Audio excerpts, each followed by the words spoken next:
In one of the previous steps, we discussed about constructor injection. What we are doing in here is we provided a constructor for the sort algorithm. So the other way you could have done this is by using something called setter injection. So I'm removing the constructor and I'm actually generating a setter. So Alt Shift S or Command Option S or right click, source, generate getters and setters. I just want to generate the setter. So I would want to generate a setter for this. So now you would see that the setter injection would be used. So let's now run this program. I'll be searching for auto wiring by, so how's the auto wiring done? Auto wiring by type from B name to bean. So it's now using setter injection. Earlier when we did this using constructor injection, this was the line which was in the log. Auto wiring by type from bean name via constructor. When we are using setter, it just prints auto wiring by type from bean name binary search IMPL to bean name this. Actually, you even don't need to create a setter. So let's actually remove this setter completely. So I'm just leaving at auto wired. I'm not even creating a setter in here. Let's run this. Okay, please do save. I'll search for auto wiring by, and you can see that the text does not really change. So we saw that when we use constructor injection, this is what happens, constructor injection. And when we use setter injection, this is what would happen.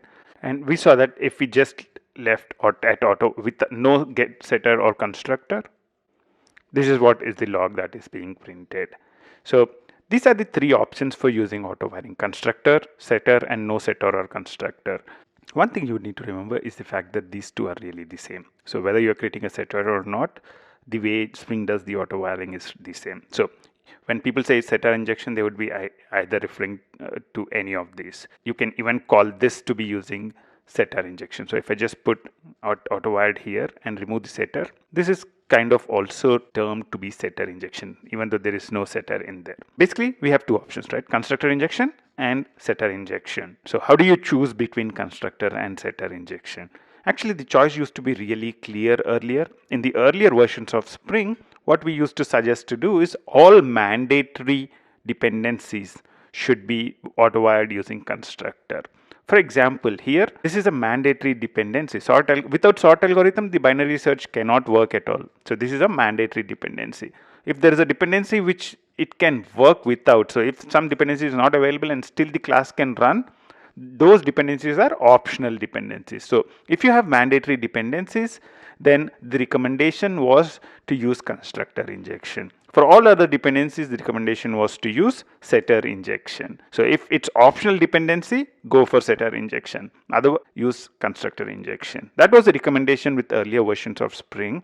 But with at auto wired, what happens is even though you're using setter injection, if a bean of at auto wired is not found, so let's say you put at auto wired and you don't have any bean of sort algorithm present in the class path, then what would happen? The context will not launch at all. So now actually there is not a lot of difference in terms of mandatory or optional dependencies. Typically in these days, most of the applications I have worked on use this kind of construction. So what this would do is I have no need to create a constructor.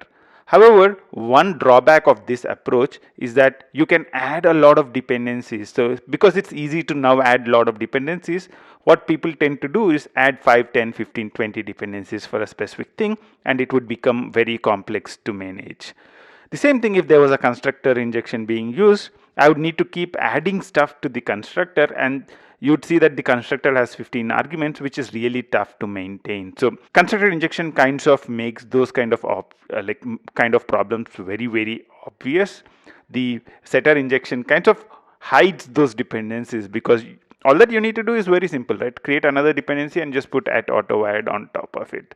Other than that, right now, I mean, with the Spring framework as it is, there is not a great deal of difference in using setter and constructor injection. The lines have really become thin between constructor and setter injections. Whichever option you pick, I don't think you would be doing very bad.